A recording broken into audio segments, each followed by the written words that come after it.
had an epiphany about this stuff. I went on safari. I was in Africa, and I believe in evolution, but there's got to be more to the story. I'm sorry, nothing would evolve, first of all, into a giraffe. I don't know. Have you ever seen a giraffe up close?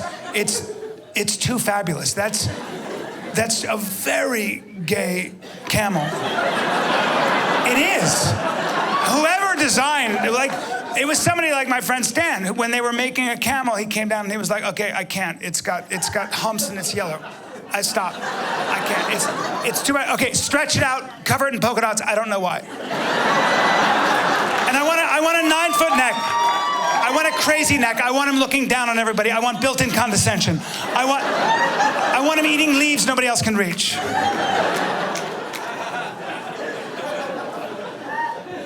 And let's give him eyelashes. I want crazy long eyelashes. And lips, pull his lips out. I want lips, eyelashes, and a 4-foot purple tongue. Somebody stop me, but don't. And I want legs. I want long legs. I don't want him bending at the knees. I want him locked. I want this. He can bend at the ankles. He can lope. How fierce would loping be? Oh my God. I just want him walking by elephants and rhinos like, you guys are so fat. Right? But here's where my epiphany came. I was in this Jeep and I saw a rhino, this 6,000-pound rhino, this alpha rhino. They called him Muaji or Simba, which means the breaker of lions. He had scars on his back where lions had tried, and he was like, get the fuck on, right? And I've never seen any 6,000 pounds. It made me ashamed of my frailty. Truly, I was ashamed. And the guide goes, don't make any sudden movements. He has the power to turn the Jeep over. I was like, I won't move a muscle. And it was a living tank. That's whoever designed the giraffe is not the same person that designed a rhino. That's the kind of animal a bro like me who has no sense of fashion but hates to be vulnerable. That's the kind. You give bros like me clay and the power to create. You think we'd make an animal with a 9-foot neck, a 9-foot jugular vein? What?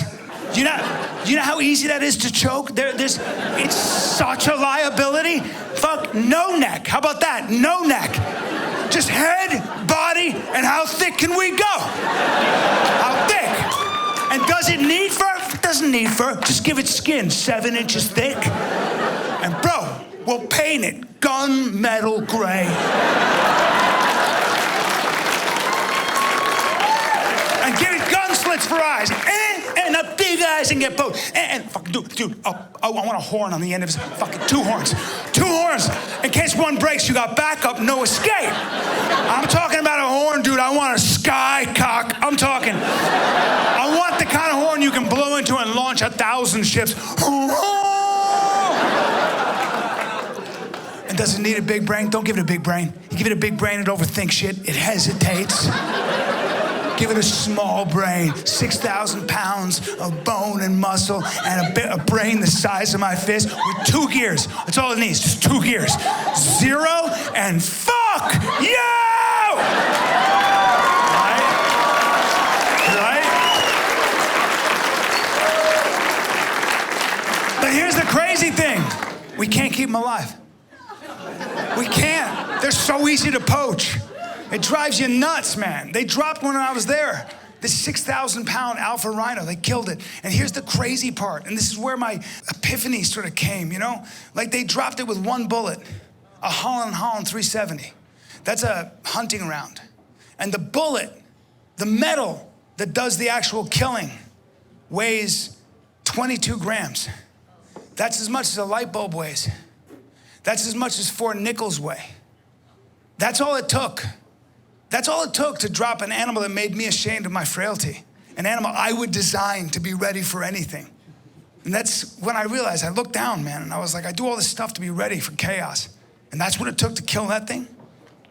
What would it take to kill me? You could throw a baseball kind of hard at my face. Right? You know?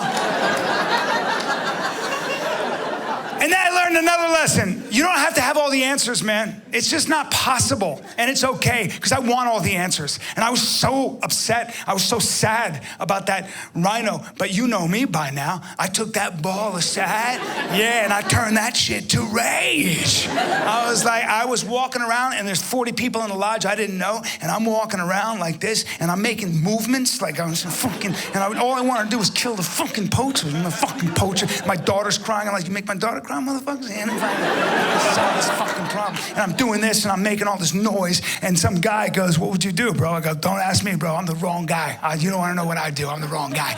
And he goes, another guy goes, well, you're making this noise. What would you do? I go, you don't want to know, bro. He goes, I want to know. I go, you want to know? He goes, yeah. I would kill the poachers. That's what I do. I would kill them. And some guy goes, they got guns. They're really well organized. I go, well, then I'll get bigger guns, and I'll get more organized.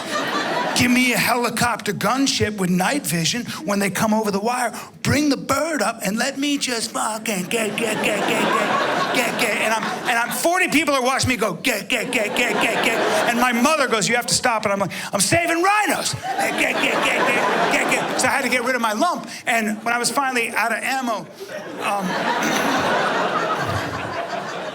the guide, the Masai guide, who'd been there his whole life, a true African, who lived this shit day in and day out and understood that this was a little more complicated than I was making it out to be.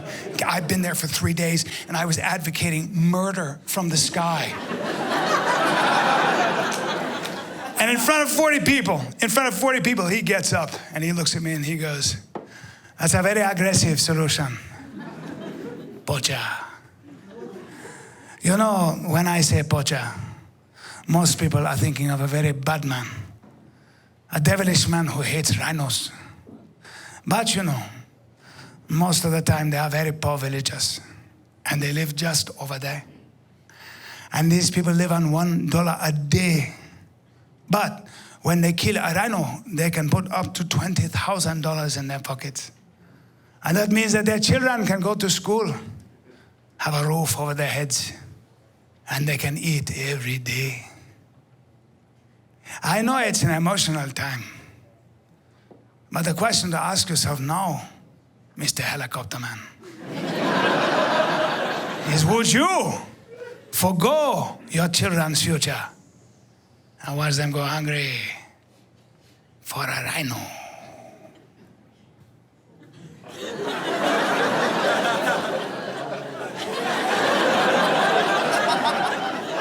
I know, and I didn't have a joke, and I couldn't turn it to rage, and he was right there, and I was gonna cry, and I thought, I'm in Africa, man. I'm in Africa. This is the cradle of civilization. If they don't accept me now, maybe this is the time to let it out. And I couldn't hold it back, and I just started crying in front of 40 people, man. And I was bawling in front of everybody just like this, tears running down my face, and he came up to me, and he struck me.